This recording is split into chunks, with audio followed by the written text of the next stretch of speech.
Evolution is a description of our origins as a kind of life form, and it is quite simply inescapable truth. Every certain fact gleaned from our observation of the universe reveals a system where quantums of energy pass through time and through stages of complexification.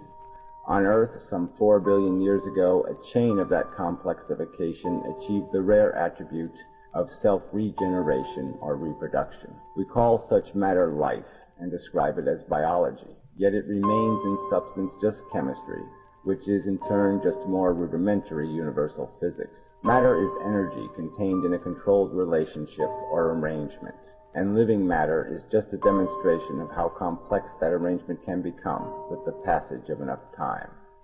Time provides the universe the opportunity to perform experiments and to incrementally build on what has been incrementally built. The creation of life is but a possible consequence of the evolution of energy, and the evolution of life is but an extension of the experimentation and incremental building through the added functionality of consumption and variable reproduction. All life forms have this crude origin, and for a minuscule percentage of the process, we have been bestowed with the opportunity to contemplate and understand this truth.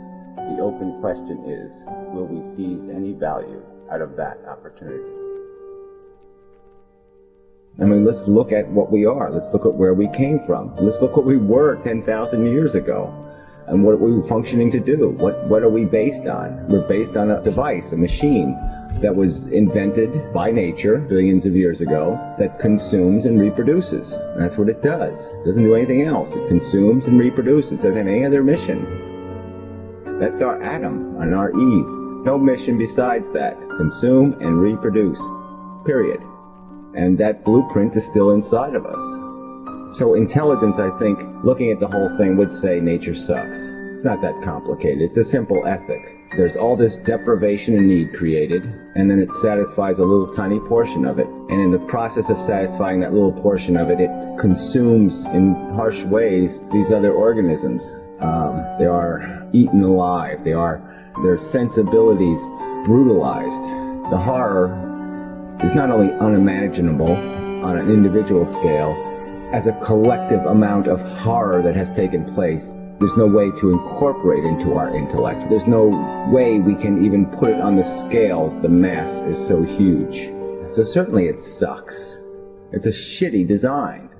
Only an idiot would validate it. And what's your argument? How would you expect anything else? How could nature do anything else but suck, likely? And in all likelihood, it doesn't have a God running it. It doesn't have an intelligence running it. The underlying forces are really simple. So how can we expect anything close to perfection? That's not what crude forces create. They don't create perfection.